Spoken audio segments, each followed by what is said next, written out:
रात का समय था और गांव के सारे लोग गहरी नींद में थे। लेकिन एक छोटे से घर में अजय की आंखें चमक रही थीं। वह एक पुराना नक्शा पकड़े बैठा था जो उसके दादाजी ने उसे दिया था। नक्शे में एक गुप्त खजाने का जिक्र था जिसे अब तक कोई नहीं ढूंढ पाया था। अजय ने अपनी बैग पैक की और चुपचाप घर से बाहर निकल गया। गांव के बाहर एक घना जंगल था जहां उसे जाना था।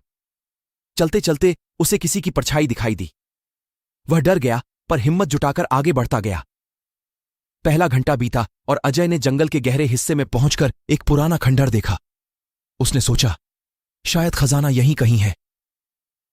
वह खंडहर के अंदर गया। अंधेरा था लेकिन उसने अपनी टॉर्च जला ली। अंदर एक रहस्यमय दरवाजा था जो जंग लगा हुआ था। अचानक उसे किसी के कदमों की आहट सुनाई दी। वह चौकन्ना हो गया। पलटकर देखा तो एक बूढ़ा व्यक्ति खड़ा था। उस व्यक्ति ने कहा, तुम्हें यहां क्या चाहिए बच्चा? अजय ने साहस दिखाते हुए कहा, मैं गुप्त खजाना ढूंढ रहा हूं। बूढ़े व्यक्ति ने मुस्कुराते हुए कहा, आओ मैं तुम्हारी मदद करता हूं। दूसरे घंटे में अजय और बूढ़ा व्यक्ति मिलकर दरवाजे को खोलने की कोशिश करने लगे। दरवाजा खुला और अंदर एक सुरंग थी। सुरंग में घुसते ही अजय ने देखा कि जमीन पर कई रहस्यमय निशान बने हुए थे।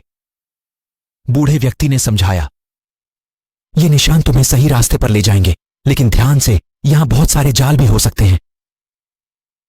तीसरे घंटे में चलते चलते अजय ने एक गड्ढे में पैर रखा और वह नीचे गिरने लगा।